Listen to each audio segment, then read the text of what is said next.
Hello, hello, hello.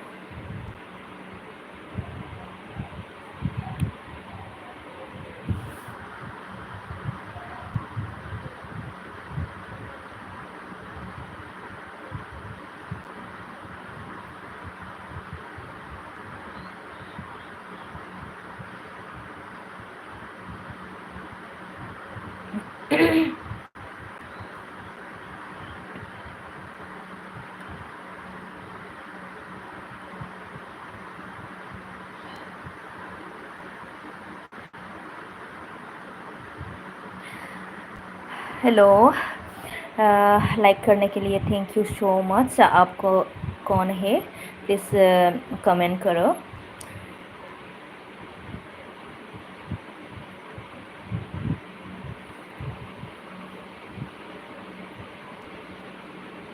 Hello hello.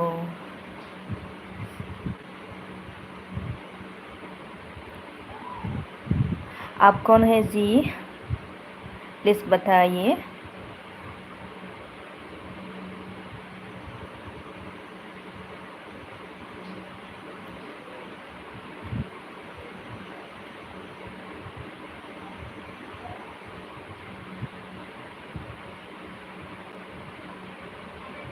ये कौन सा भाषा है, समझ में नहीं आ रही हूँ मैं।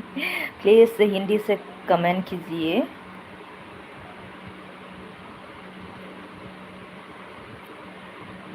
कुन्ना, हाय, हेलो। कुन्ना, हेलो, कैसे हो आप? फेस दिखाओ। नहीं दिखा सकती हूँ मैं।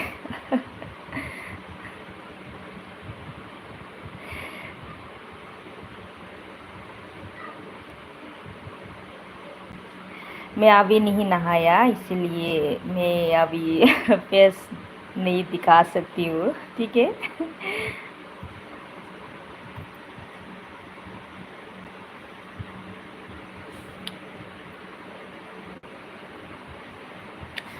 हेलो कुन्ना, आप कहाँ से बोल रही हो? प्लीज़ कमेंट करके बता दीजिए।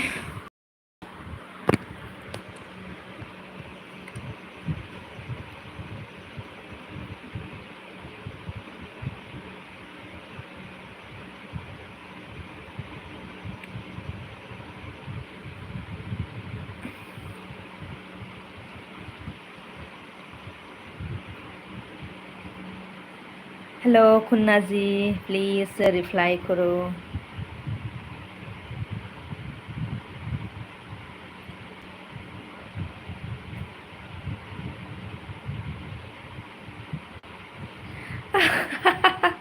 कहाँ देखा मुझे? कुन्ना कहा है कि आप बहुत सुंदर हो, कहाँ देखा मुझे? अभी मेरी एलबी में आप फर्स्ट टाइम हो ना?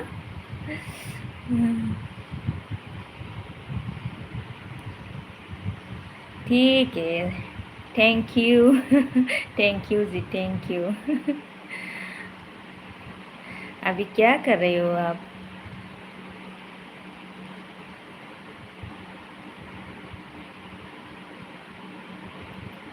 अच्छा मैं दिखा मैं नहीं दिखा सकती हूँ क्योंकि मैं नहीं नहाया, ठीक है। काम करके करके मतलब थक गई हूँ मैं, इसीलिए।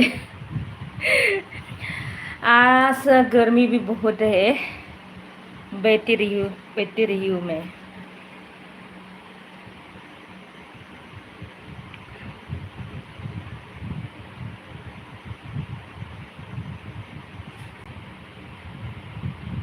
कल दिखाऊंगी मैं, ठीक है।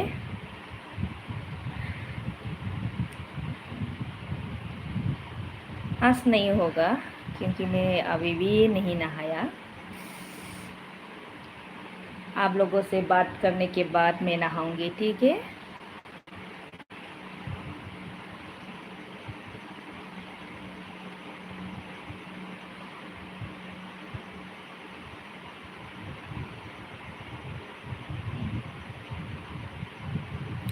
आप कहाँ से हो, कुन्ना जी?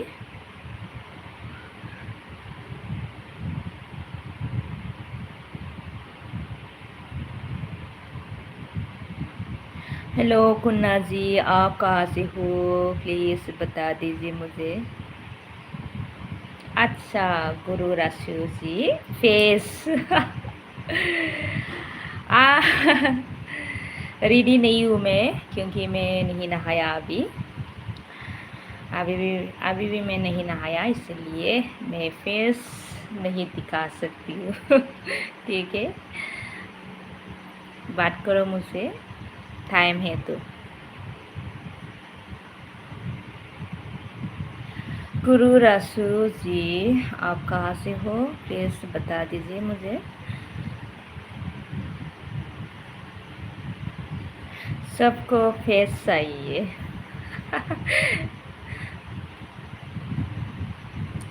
अस मैं नहीं दिखा सकती हूँ।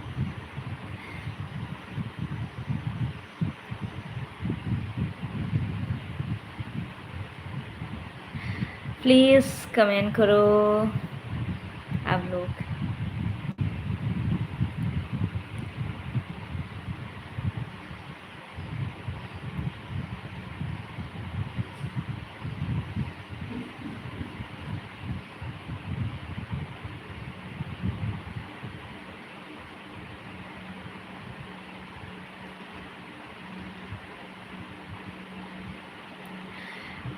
हेलो, आप लोग कमेंट कीजिए प्लीज़।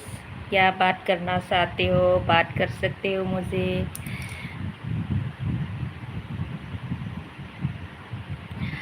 कुन्ना जी ने कहा भाभी, यस यस ब्रदर। मैं आपकी भाभी हूँ, तो बात करो भाभी से।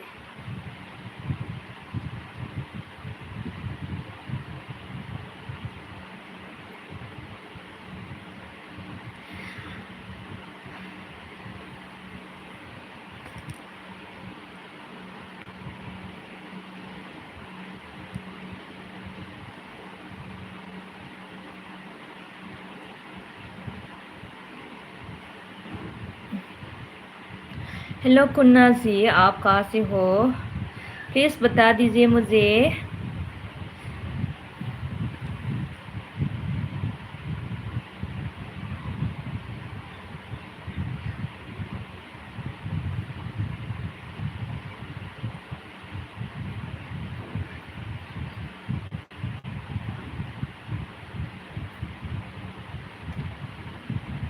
ओ, कुन्ना जी ने कहा है कि मैं यूपी से हूँ।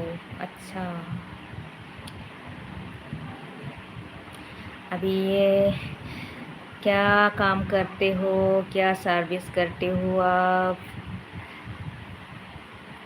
सर्विस करते हो या नहीं, आप बता दीजिए भाभी को।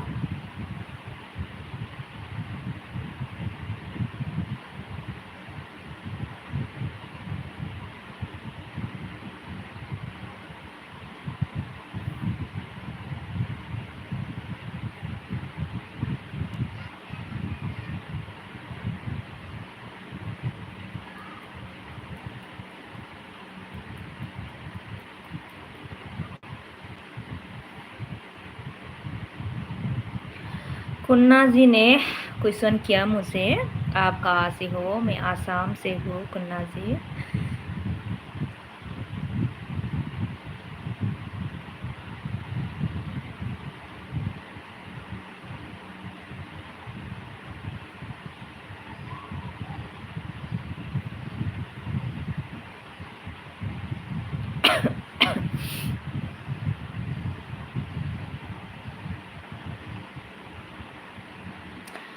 आच्छा बिबोनां मस्ट वेलकाम। थारैनो गोसो गोरबोजों बरायबाय आंनि बिबोनां सनाखौ आरोना। ओंखाम जाखांनानै दसे फैलायबाय आरो रायलायनो। ओंखाम जाखांदोंल' आरोना दसे, ओमफ्राय रेस्ट लानायाव दसे रायलायनो होननानै एल बि अन आरो मिस्टार सपासिटर लड़ा लगी क्या लैंग्वेज है जी ये लड़ा लगी वो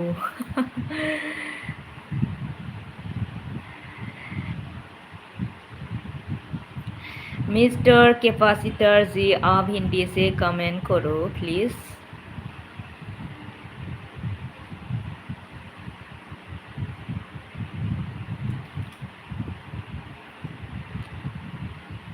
हेलो आगै कमेंट करो आप भी।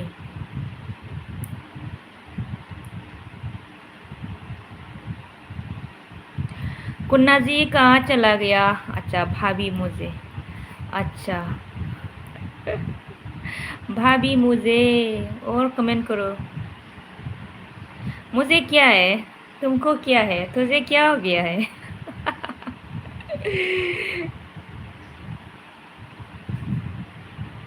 क्या मांगा मुझे? भाभी से क्या चाहिए?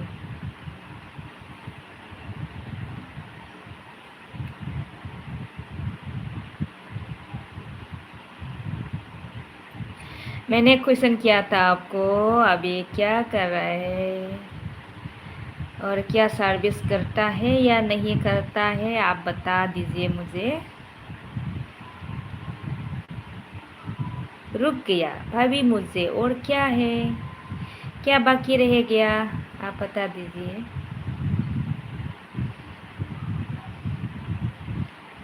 लोड़ा लोगी मतलब क्या हो गया, मीनिंग क्या है पता नहीं मुझे mister capacitor, I don't know what do you से।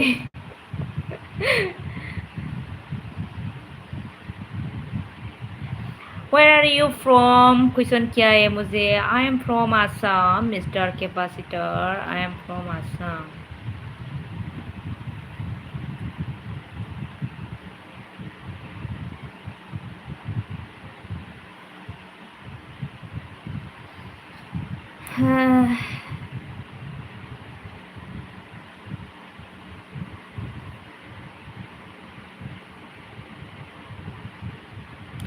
मिस्टर कैपेसिटर लोड़ा लोगी मतलब क्या है? Reveal your face, I am not ready. मैं अभी तक नहीं नहाया क्योंकि नहाना है, लेकिन बाद में नहाऊंगी, इसीलिए मैं फेस नहीं दिखा सकती हूँ, ठीक है।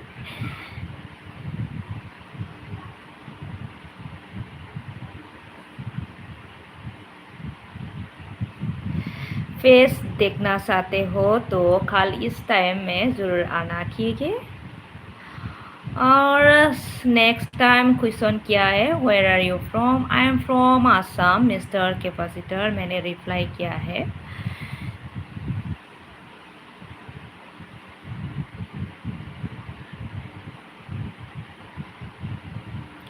कुन्ना थैंक यू। बात करो कुन्ना जी।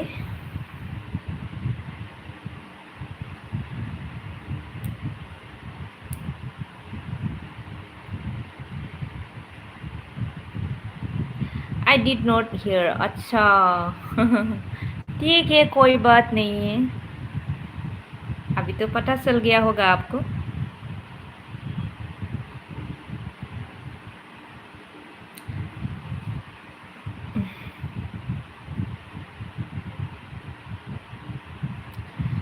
मिस्टर केपस्तर अभी कहाँ हो तुम? नोई का मतलब क्या है पता नहीं सर, प्लीज़ हिंदी में ट्रांसलेट करके कमेंट करो। भाभी कितना बच्चे? मेरा मेरा 2 बच्चे हैं ब्रदर, एक लड़का और एक लड़की है, तो बच्चे है मेरा। और आपका? आपका भी तो हो सकता है शादीशुदा है तो आप भी बताइए दिखाओ मतलब अच्छा नहीं दिखा सकती हो, मैं पहले भी कह रही हूँ क्योंकि मैं अभी भी नहीं नहाया। आओ 7 बच्चे मर जाओ क्या नहीं हो सकता, इतना बच्चे नहीं हो सकता। झूठ बोल रहा है मुझे ना, आप झूठ बोल रहे हो मुझे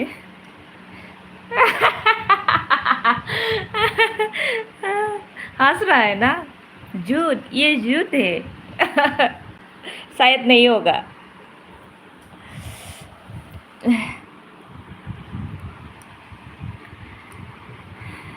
क्या आप बांग्लादेशी हो? मैं बांग्लादेशी नहीं हूँ।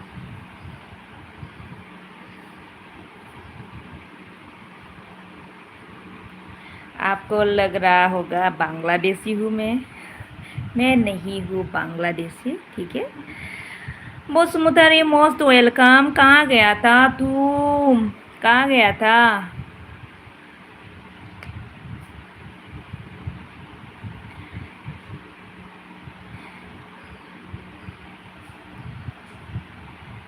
फिर नेपाल से हो? नहीं, मैं नेपाल से भी नहीं हूँ।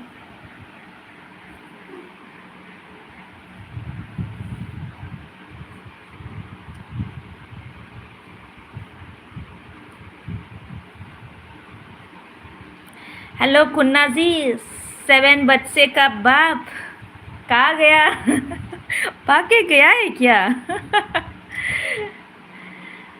संगा मंगा से हो? नहीं हूँ मैं।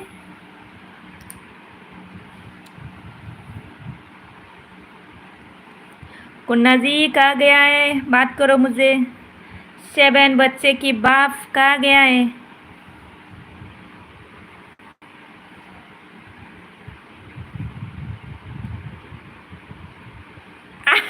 हाँ 2 बच्चे की बाप, ठीक है जी ठीक है नांगा बारबत से हो? नहीं, नहीं तो।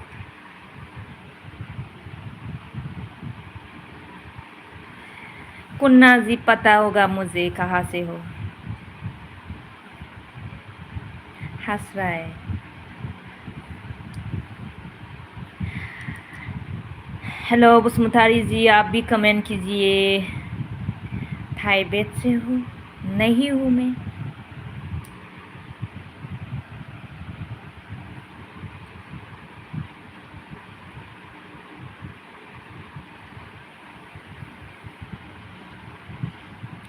यूपी पाले बोलता, यूपी पर मैं यूपी से हूँ मैं एमपी से हूँ, गिलगित बाल्टिस्तान से हो? नहीं।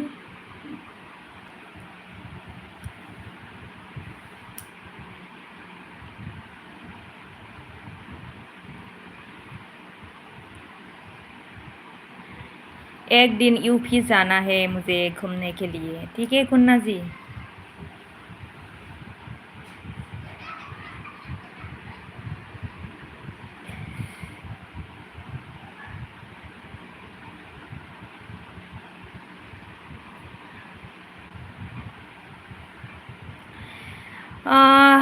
मौसम मतलब यूपी में कैसा है मौसम, गर्मी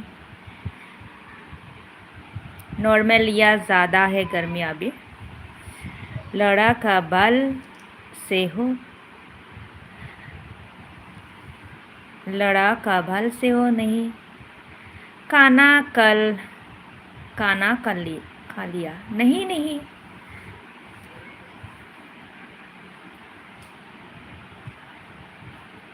क्या हो गया मेरे बच्चे, क्या हो गया? रो रही है, क्या हो गया?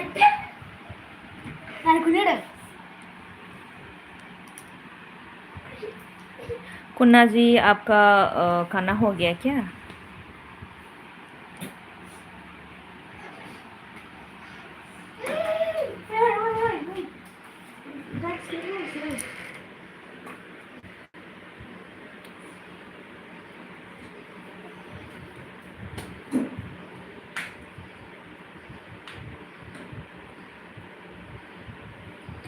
कुबर फख्तून कान से हो नहीं। कौन सा सागा है?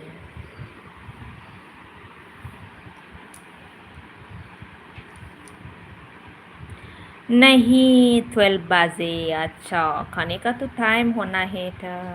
12 बजे ना, अभी तो टाइम नहीं हुआ है। और आधा घंटा की ज़्यादा है। और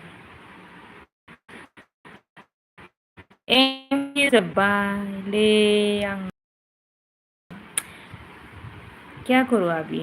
बसुमतारी जी, क्या क्या करूँ अभी? कोई से हो नहीं।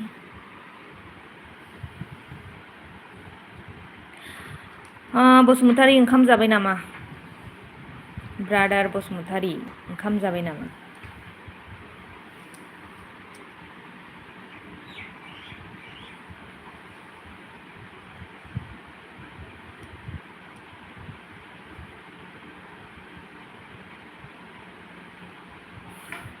रावलपिंडी से हो? कौन सा जगह है मिस्टर जी? नहीं हूँ मैं।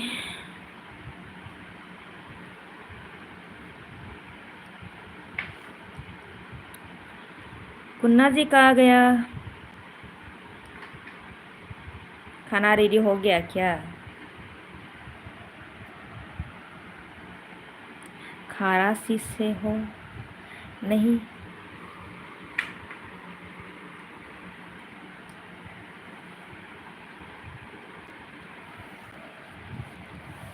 आइट।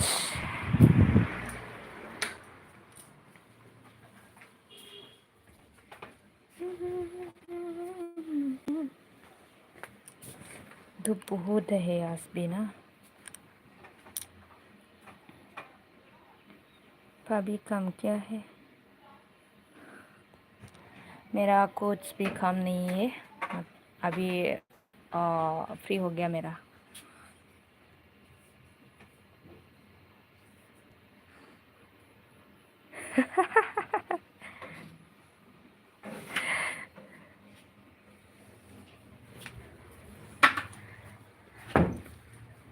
कुन्ना जी कहाँ गया?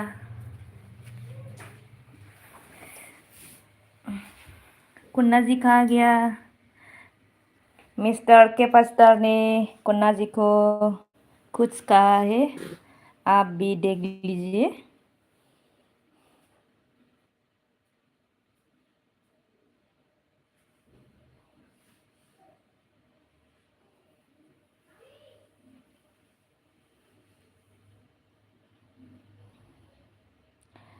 Mister capacity, sorry mister capacitor, please like करो।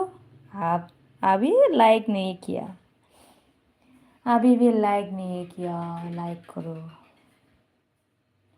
किधर जाएगा भाभी?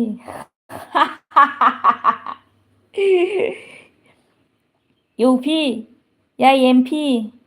और मिस्टर कैपेसिटर कहाँ से हो उसको तो नहीं पता। मैं किधर जाऊँ?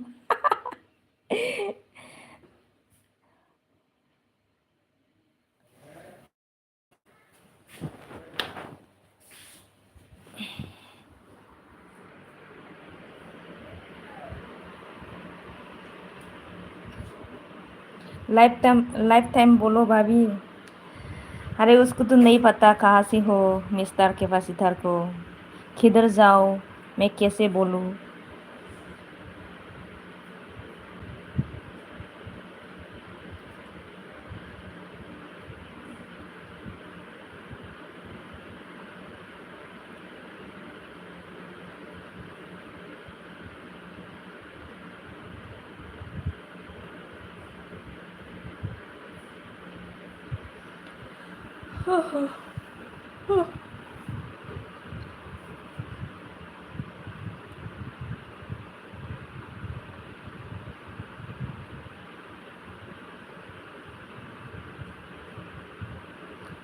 बच्चे को नाम बोलिए। मेरा बच्चे का नाम सही है क्या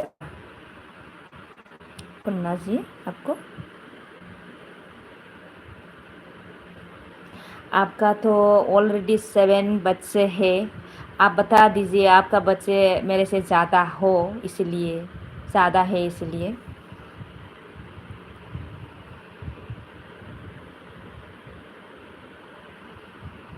एक एक करके बता दीजिए बच्चे का नाम। बाद में मैं बता देंगे, ठीक है? हँस रहा है, हँस रहा है ना।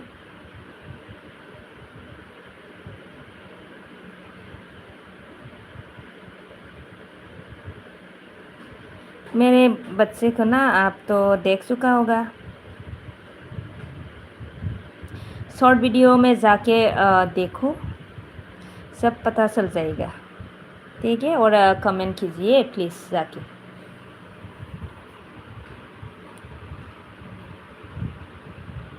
बताइए बताइए, बच्चे का नाम बताइए।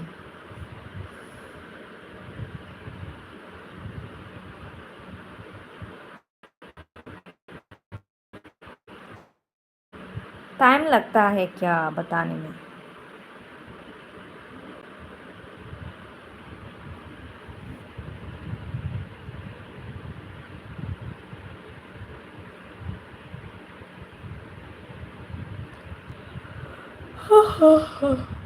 ओह, नींद आ रही है मुझे।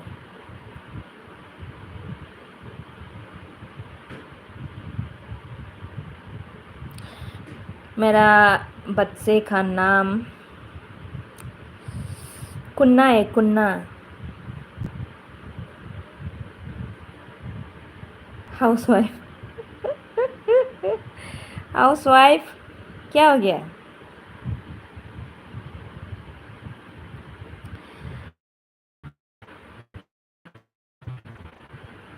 आप बता दीजिए आपका जो बच्चे है इसका एक एक करके बता दीजिए। हाउसवाइफ कहाँ से आया है? अब ये हाउसवाइफ कहाँ से आया है?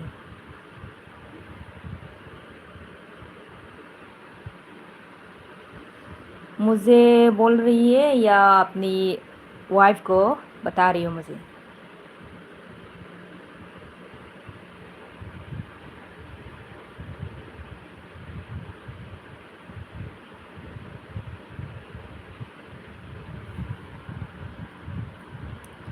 मिस्टर के पास दर्द चला गया होगा,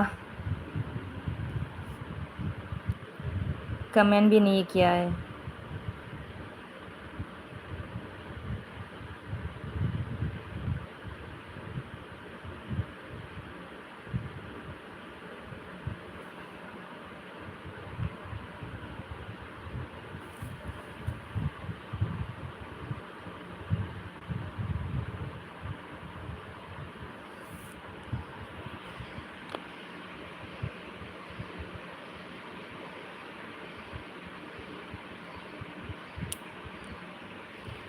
भाभी एक खोस दियो,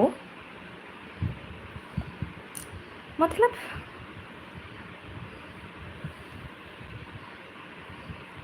मतलब क्या है? अच्छा, किसको सही है?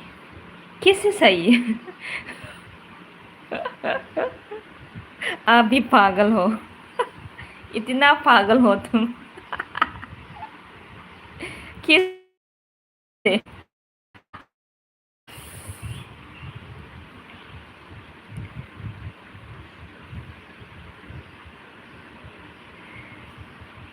आपके पास ही तो है आपकी पत्नी, और किससे किस सही है? पागल हो तुम।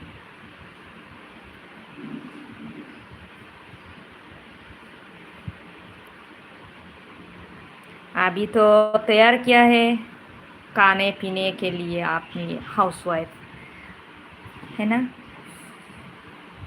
हाँ, और कुछ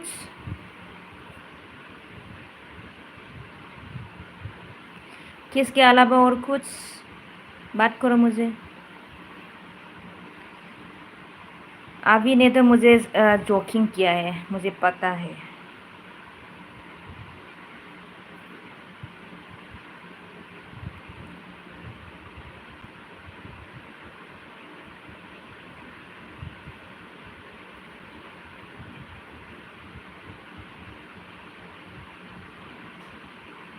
घर कौन कौन है भाभी? अच्छा,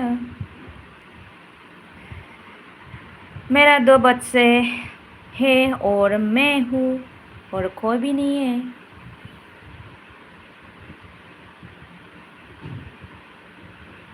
और आपका घर में कौन कौन है? आप भी बता दीजिए।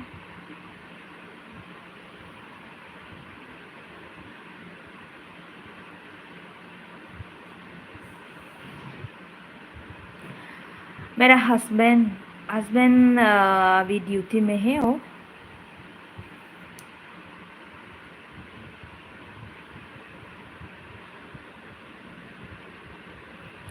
आज ईद का बंद है स्कूल, बच्चे भी है घर में।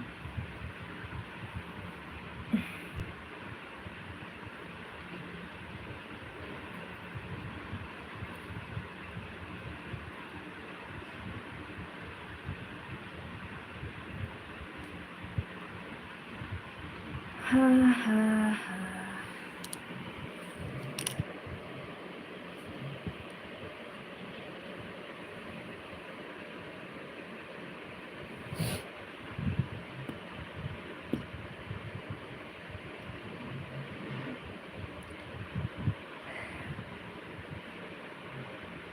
और क्या पूछना चाहते हो आप?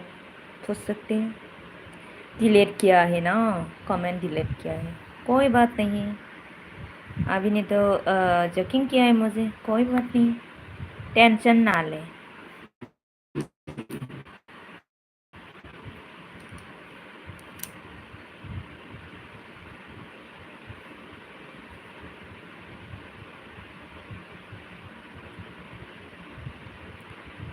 संडे प्रोग्राम क्या? संडे प्रोग्राम नहीं है,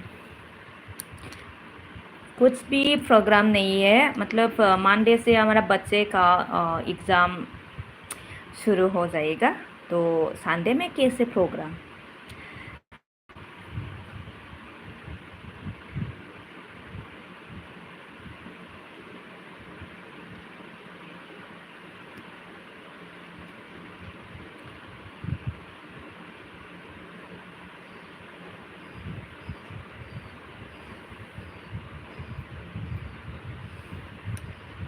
और कुछ क्वेश्चन है तो पूछ सकते हो आप।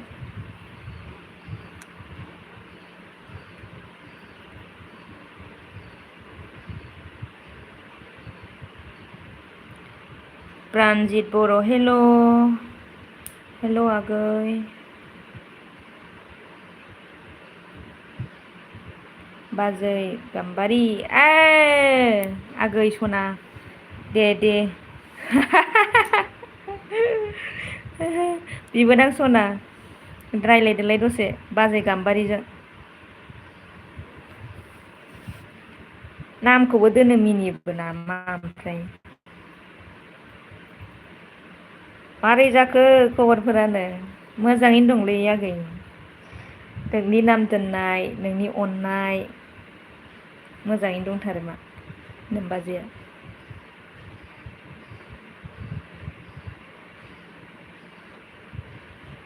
मैया आंना मबाइलबो अफ जालांदों बिदिनो सिख्लाफोरजों रायलायबाय खोमा, ओंखायनो सिख्लाफोरजों रायलायखादोंमोन बे। आदसा बिदिनो अराय सम थाबाय थाथों। औ दे, बिदिनो जानांगौथ' आरो। ओमफ्राय नोंहा मारै दं खबर सबर? आंहाथ' मोजां। बिबोनाङा लाइक खालामहरबाय खोमाहाय। थेंक इउ आगै लाइक खालामनायनि थाखाय। बिदिनोथ' जाबाय घटनाया। दे मोजां थानांगौ आरो माथो। आंना खबरा गरमलै माबोरै मानो गरम जाखो ना रायजा हरबाय नामा? सोरजोंबा रायजा हरदों नामा?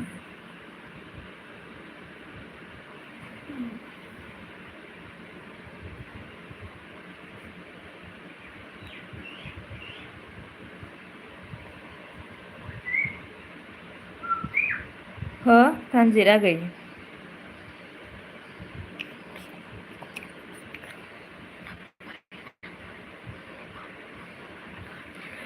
आंहा नोंनाव सोंनानै लानो रोङाखै नामाथाय दा नोङो मा खालामो एसे खिन्थाहरदो दे। रायजाया बाजै रावजोंबो रायजानाङाहाय। रायजाबाथाय रायजादावबाय थायो मिथिबाय। रायजाथारनाङा रावजोंबो। आंना फिसाज्लाया एकदम खाथियावनो थानानै नै मानोथो फैखो गरमावलाय। फांखा जानो।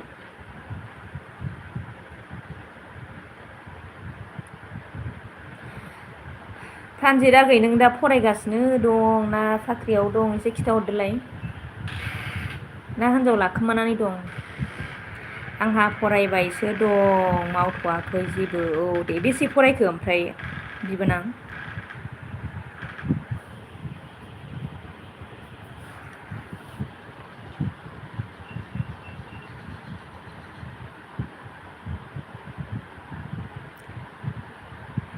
आदसा बेसे सेमिस्टार थांखो बिबोनां सना?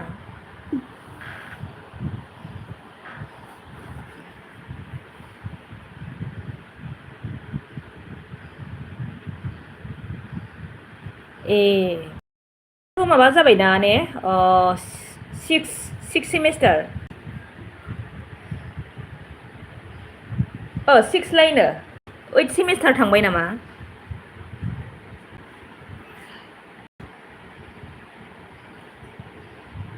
जोंनि समावथ' माबा जायाखै मा होनो सेमिस्टार गैयामोन आरोना। जेब्ला इयारलिया जोंनि सिमाव जोबदोंबो ओमफ्राय सेमिस्टार जादोंबो आरोना। औ ओइट सेमिस्टार थांबाय। दे मोजां फराय। ओमफ्राय बबेयाव फरायो बबे कलेजाव खिन्थाहरदो दे।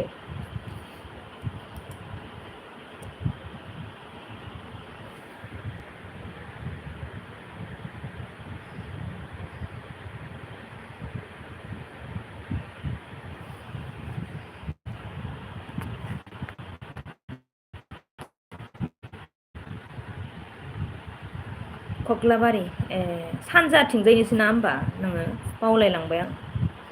कक्लाबारि खोनादोंसो सिमलाखौ सिनायो नामा माने थांफेरनाय जायाखैहाय बिबोनां थांफेरनाय जायाखै। थांनांगौ दं ओरै बाक्सा अदालगुरि रङिया फैला मेन्देलानि जायगानि आदसा औ आंनासो बिजावजालि दङ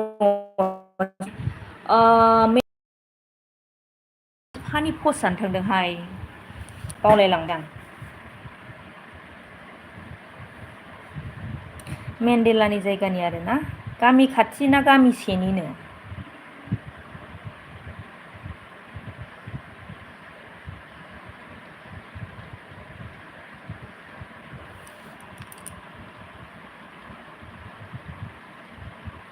खाथि ए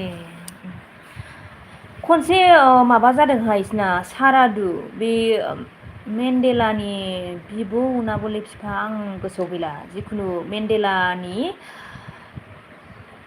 मेन्देलानि मा जायोमोनथाय ओरैजाय जोंनि बिजनियाव मोनबोदोंमोन नालाय बिस्रा बिमानैनो बेजों थांदों आरोना आंना बिजावजालियाहाय बेयाव मिथिदोंमोन आरो।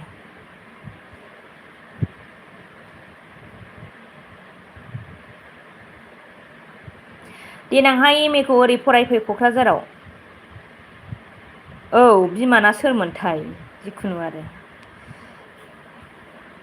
खोनाबाय प्रानजित आगै एम ए खौ ओरैजाय जोंनि क'क्राझाराव फरायनो फै आरोना। जायगा सोलायनानैबो फरायनांगौ।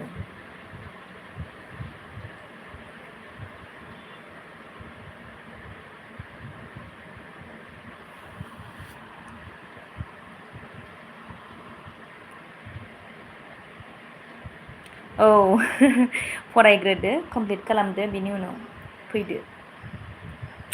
जोंनाबो आब'नि फिसाजो बेना जोब्बाय आरोना दाखालि जोब्बाय जुनावहाय जुननि खय थारिख हो मेआवनो जोबदों।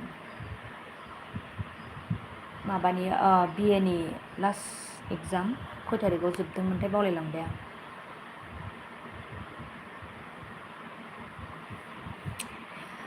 ओइथ सेमिस्टारानो एबारनिफ्रायसो जादों नामा ट्रानजिट आगै? बेनिया सिक्स सेमिस्टारावनो जोबदों खोमा।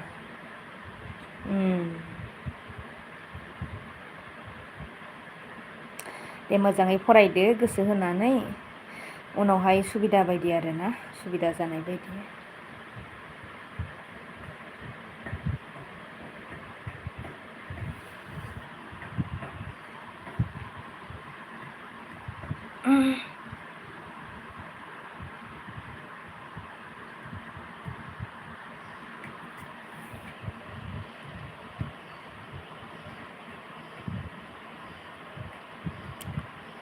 औ जोंनिफ्रायमोन ओमफ्राय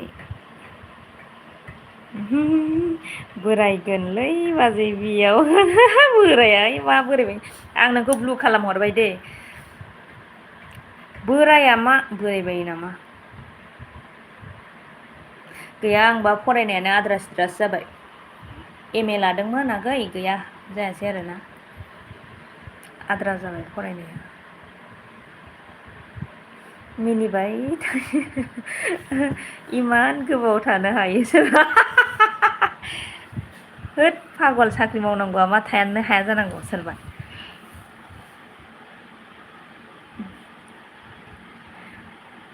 थानो हाया जायो नामा सोरबा। मेरला फरायगासिनोलै माथो।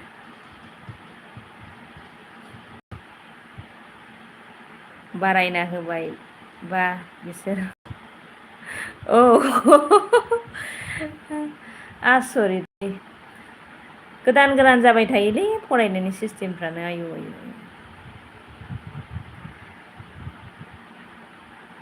जोंनियाव 3 बोसोरमोन आरोना।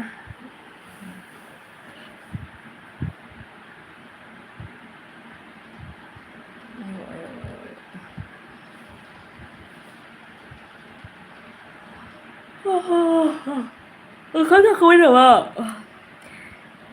असाइब माखा जोंखो मा जाखो औ जोंखो हाथाय गहोसिगोन बियो आइजि गवालै मा गवा गबाय बायो नामा मोजांनि थाखायसो सानै हयै मावजोबो ओमफ्राय बानोसै आरोना बाग्राफ्रा बानायसै आरोखि।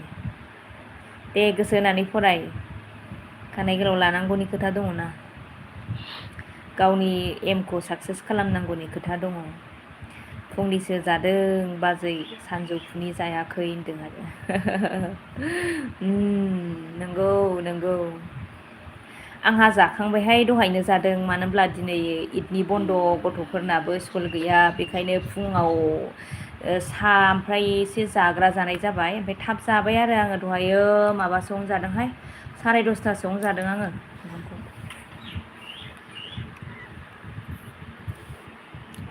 क'क्राझारथिं बेरायनो फैगोन ना फैया नोंलाय ओमफ्राय मा ओंख्रि संखो?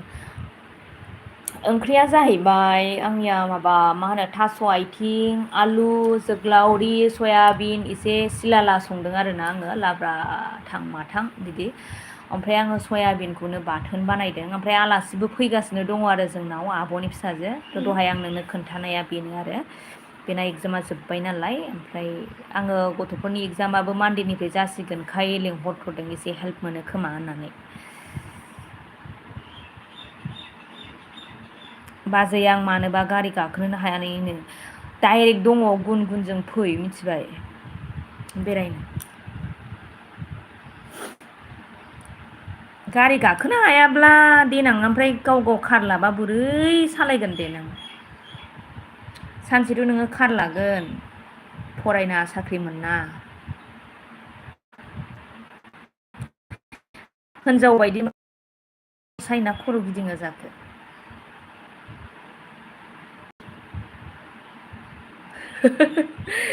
आंहाथ' जेबो टेनसन गैया गारि गाखोनायाव जेसेनो गोजान एसेनो मोजांसो मोनो आरोना आङो माने ओंखारनोनो बायो आरो बाजैलाहा हिन्दु ना खृष्टाननो नों आंनि भिडिअ'आव थांनानै नायदो आगै हिन्दु ना खृष्टान मिथिगोन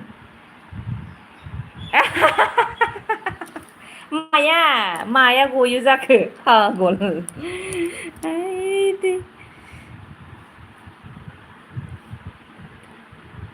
मिनिबाय था उन्दुदों ना मादों जाखो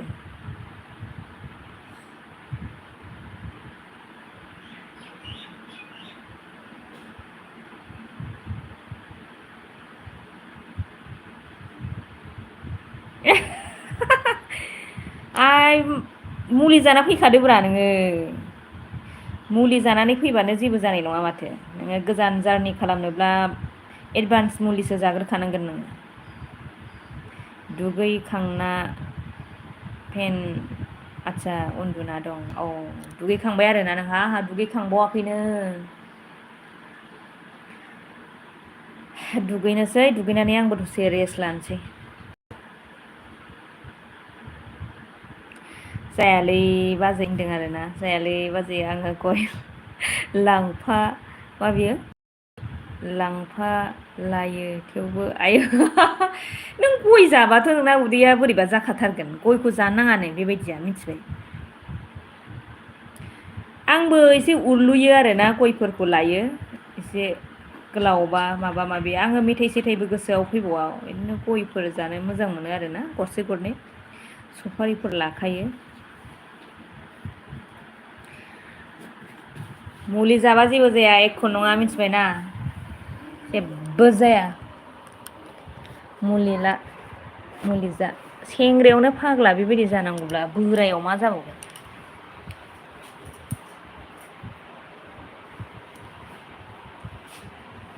आइदै जाय बुं बुं दंथारोहां दाबो दुगैयाखै आइसा गोलैलायलांबायसो र'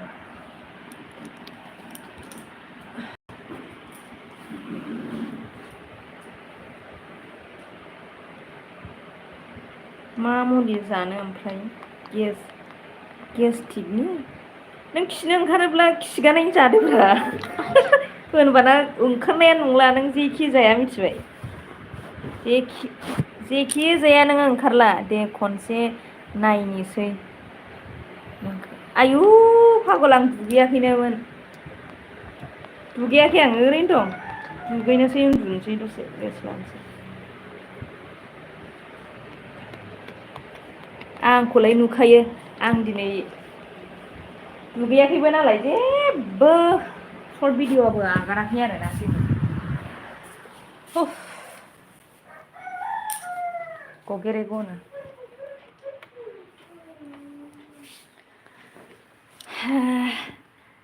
आयु खिनायनि नङाबा आइ दै बिदिसो गबाय थायो बेखौ सानदों जारलाहाय हा माथो लाखिदो र' लाखि होननानैहाय जेबो नङाना आंहा सानदेरनाय फागल नै आङो जाय ब्रुं ब्रुं दङ मिथिबायलै आं दुगैयाखै होनखादोंना एकदम जाय ब्रुं ब्रुं दङ आरोना आङो दुगैयाखै बेखौ नायनो लुगैयो आरो खिन्थाबाय आरोना आङो नङाबा आंखौ दुखु मोनदों दुगैनोसै आंना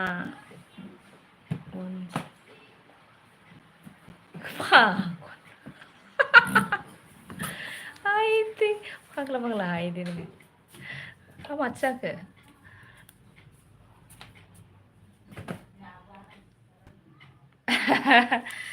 उफ बिराद गरमलै आङो दिनै माबा मोनसे खामानिसो मावनो लादोंमोन जायासै आरो अखा हानानै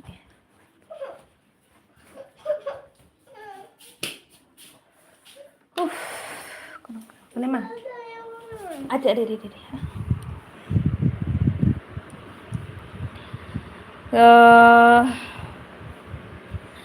जेबो नङा बाजै दुगैयाबाबो सनाया सनाखा रुफाया रुफाखा बेथ' नंगौ आगै नों बुंनाया थिगानो सनाया सनाखा रुफाया रुफाखा आरोना नंगौ नंनायाथ' अब्लाबो एसे मोजां मोना आरोना आङो दुगैनानै फैनाय बायदि मोना साफा सानैयाल'सो बिदि सानो मिथिबायना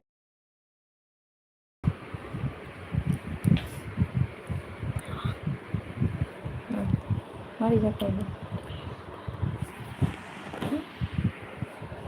मा जाखोसै र' जे दे ओमफ्राय आंखौ जेबो साननांला नों औ आं जेबो साना दे ओइ बिबोनां आगै दोनथ'नोसैदां दे दोनथ'नोसै आं दुगैनोसै अके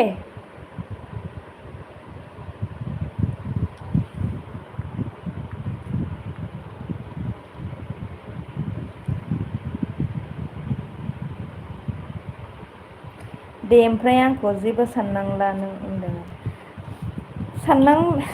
सानाहाय साना नङालै बाजै होनदों आरोना मोजां फराय औ मोजाङै फरायदो दे मोजाङै फरायदो आगै सना मोजां फरायनानै नों जाखौ एम लादों बियो जिउआव साक्सेस जाफुंथोंसै आरोना साक्सेस जाथोंसै बेनो आंनि नोंनिसिम बोर आरोना आगै ओमफ्राय आङो दुगैनोसै दे दोनथ'नोसै दसे जाथ'बाय आरोना रायज्लायबाय नोंजों द्लाम रायज्लायबाय गोसोआव लाबाय आङो जोंना तान्जित बर' आगैया सिमलानि साननांला नङा जेबो सोंलासो होनदों आदसा र' गोरलै गोरलै मिस्टेक जाबाय नामाब्रा आंनालाय ओमफ्राय आंखौ जेबो सोंला नों बोरैबा बोरैबा जाबाय बुरै मेलेम जाबाय नालाय नङालै बाजै होनदों आरो बेस्रा ओंखायनो मिनिनानै ओंखायनोथ' मोजां फराय जारला जाबायलै औ सोंनायाथ' सोंनांगौ दङ ओमफ्राय साम' जा होनदों आरोना अके जायो आं दाहाय जागोन आलासिनाव बिहरदों आरोना साम' फाक्का नुनो मोनगोन नोङो सर्ट भिडिअफ्राव साम' सोबनाय मिथिबाय ना साम' बिहरदां साम' दिनैथ' जानाय जानाय नंला गाबोन आरोना ससमा नोंना खामानि होआखै ससमाया औलै ससमाखौनो खुनांसिगोनसो एसे आं हाखु दाखु जादोंमोन आरोना बिदि हाखु दाखु बिदिनोखा थालांखायो ओंखायनो नोंबो मोजाङै फरायनानै लिरदे सना बिबोनां सना ओमफ्राय आं सोंनोसै नोंनाव कुइसन खालामनांगौआथ' बिबाजैनिफ्राय बहुद दङ मिथिबायना खानाय गोलाव दङब्ला खिन्थु जानाय नङा दे लाथारनाङा खानाय गोलावखौ बे जुगनि खानाय गोलावखौ आरोना बुजिदोंना बिबोनां सना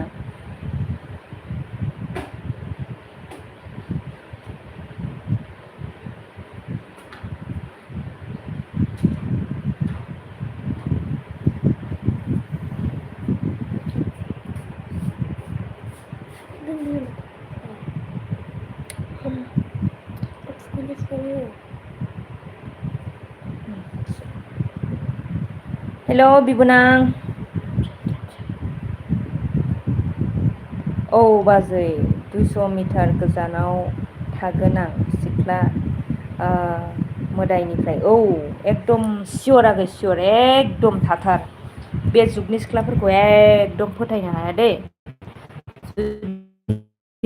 मोजां नांगौबा नोङो बिदि सोमोन्दो दाला मोनथिबाय नोंना गासिबो नस्थ' सन्द्रसो जाजोब फरायनाय साख्रि होसोनाय नंगौना नङा साननाय हनायफ्रा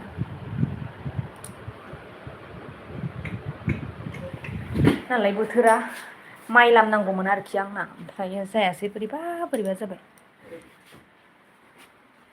ओमफ्राय नै आंना मुदुफुल फिथाइ थाइजेनदों आरोना नै आगै मुदुफुल फिथाइया नोंसिनिथिं मा होनो मैथ्रुबो होनो आरोना जोंथिं मैथ्रु मुदुफुल ओमफ्राय नैबेयावबो दंमोन बेयावबो दंमोन बेयावबो दंमोन सिरिदों आरोना ओमफ्राय नैबेखौ एसे थागोन आसा आरो आङो थायोना थायाथाय थागोन बायदि मोनदां बिदि फिथाइ दं आरो बाजै राइट बेखौनो होनो मैदुमफुल आदसा मैदुमफुलसो होनो जोंनिया मुदुफुल होनो आयौ मैदुमफुल होनो आरो ने आं दिनैसो खोनाबाय मैदुमफुल मुदुफुल मैथ्रु फिथाइ नै माने बियो ओरै सिदासोमोन ओमफ्रायो माबाया नोंदाया ओरै अखा सारस'निनि माने थिं बारायनानै होलांदों आरोना ओमफ्राय नै बियो ओरैजाय थांबाय आरो जेरैथिं सानदुं बिथिंजाय दमलांबाय आरोना नै सानजाथिं दमलांबाय बियो बाजै लाहा हा खोनो गानो मोना नामारा माथो धालाय जोब्बाय थै बिबोना आगै नङालै जों दा जेराव दं बियो धालायनाय नङा दे धालायनाय नङा आङो सानदों 2 बोसोरनि उनाव आरोना 2 बोसोरनि उनाव 2 बोसोरनि उनाव सार्टआव गाखोलायनो मोनगोन आरोना बिबोनां आंनाव फैयोब्ला आरो बाजै लाहा होनो आरोना नोंसिना बाजै लाहा फाग्ला जायो बिदि बे सार्ट धालाय खालामलायनाया बेबायदियाव थायो नामा गासिबो टाइल्ससो जाजोबो नै आंना ओमफ्राय मालायना माबायदि आंना बेसो आरोना न'आ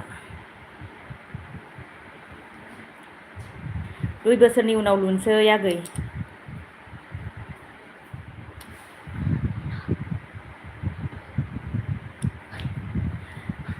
नैबे जोंनि खाथिनियाव थांनानै दाखालि आङो सर्ट भिडिअ बानायहैदों आरो सर्ट भिडिअ नायब्ला मिथिगोन नैबे जोंनाव थानाय आब'नि बिल्डिंसो आरोना बियो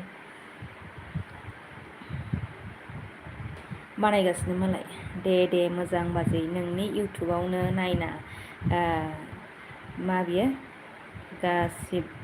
नायना दे मोजां बाजै नोंनि इउटुबावनो नायना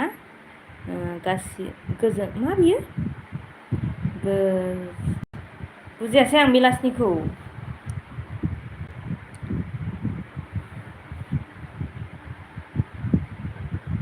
नायनांसिगोन बेनो गासिबो आंथ' जेरावबो थांनो रोङा नालाय जेराव आं थायो बेयावनो सर्ट भिडिअ बानायलाबायो आरोना क'क्राझारखौबो नुनो मोनगोन नोङो बेयावनो आमार भुल हयसे हाय बिबोनां सना जायो बिदि स्पिडआव जाखायो बिदिया इन्ट्रेस्टहाय आंना बिबोनाङा 2 बोसोरनि उनाव लुगोन आगै 2 बोसोरनि उनाव एसे थाथ'नोसै ब्रेक ओमफ्राय बाजै साबैसे दं न'आव जोंना न'आव नै फिसाला दङ सासे फिसाला नै दादि नायनोनो आंखोलसो खारलांबाय फिसाला सासे फिसाजो सासे आं आरोना थांबाय हनै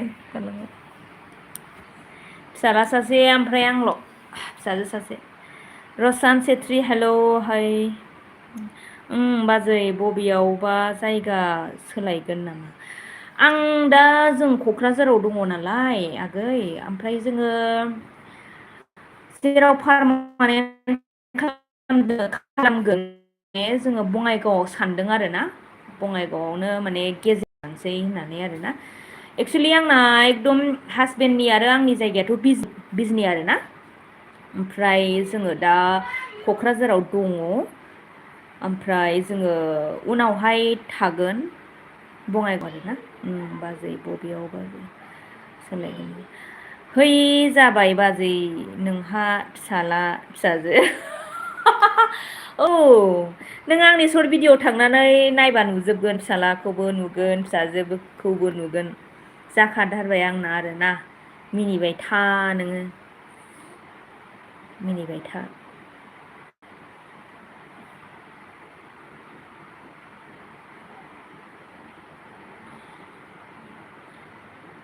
ओंखामखौ दाजासै नोङो, ओंखाम जानाय टाइम जाबाय, मिनिबाय थादो नों। 12था बारबाय फागल।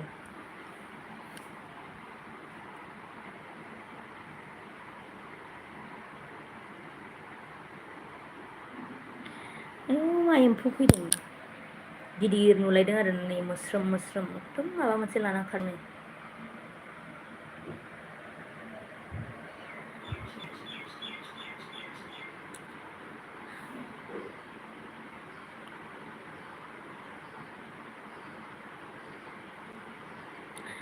मा होनखो, मालायनिखौनो खुगा सिना नायनांसिगोन आरो संसार जानायफोरखौ। थै बिदि जाबायबाय मा फागल।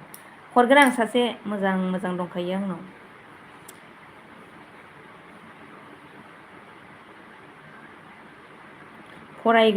फरायग्रो साख्रि लाग्रो, मोजां मोजां दङ आंनाव मिथिबाय। नोमबाजैनिफ्राय साबसिन साबसिन मोजां मोजां दङ। टाउननि सिख्ला गामिनि सिख्ला आजिखालि बिसास गैलालै, फाल्थु जाजोब्बाय। सिख्लाफोरखौल' होननो थाङा आं, माने सेंग्राफोराबो आरोना, सेंग्रा सिख्ला गिथावना जाबाय आरोना मोजां मोननो थाखाय।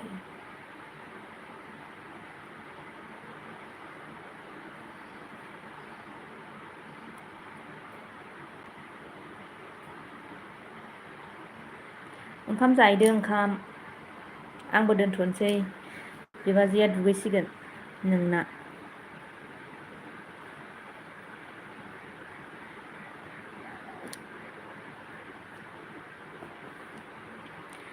नोङो इसोर मा बियो, नोंनो इसोर, नोंनो पार्बती बाजै, जै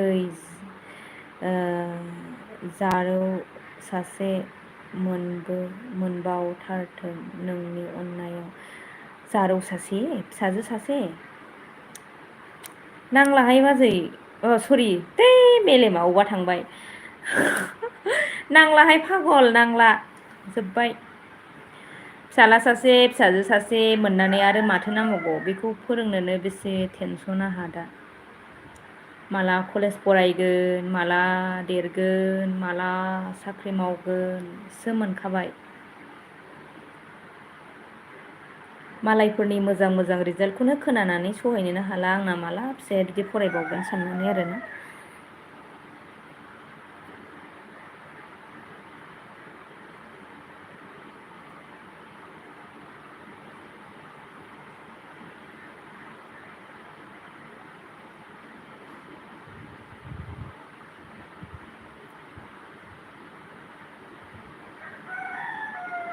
दोनसै आगै, प्रानजित। नङाहाय नों उल्था फरायलायबाय। र' आं फरायफिननो।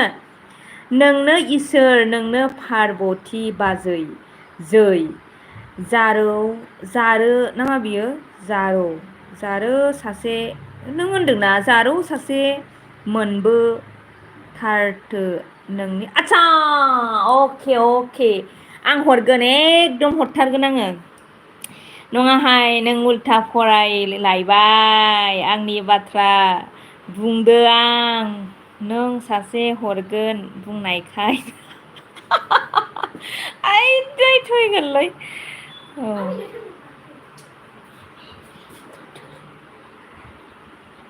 जारौ माने जारौ नङामोन जाथोसो। दे हरगोन दे, हरगोन, मोजांल' फराय मिथिबाय, जि मोजां मोजां दंखायो। ओइस फाइनाल होनो लागा दङ सासे, बिदिनो फरायबाय थानाय आरोना, degree first semester second semester. अके जागोन बेबो नों आगै। दोनसै दे, आं दुगैनोसै। बाय बाय। आमार भुल हयसेलै बाजै, औलै जायो ना नोमबाजै ना बले नों एखे जायो बे थुनायफ्राव नांदेरफालाबायो। दे दुगैहैदो, औलै दुगैनोसै, गरमबो, आं एसे दुगैनानै स्र' थानोसै आरोना। दे होमबा बाय बाय।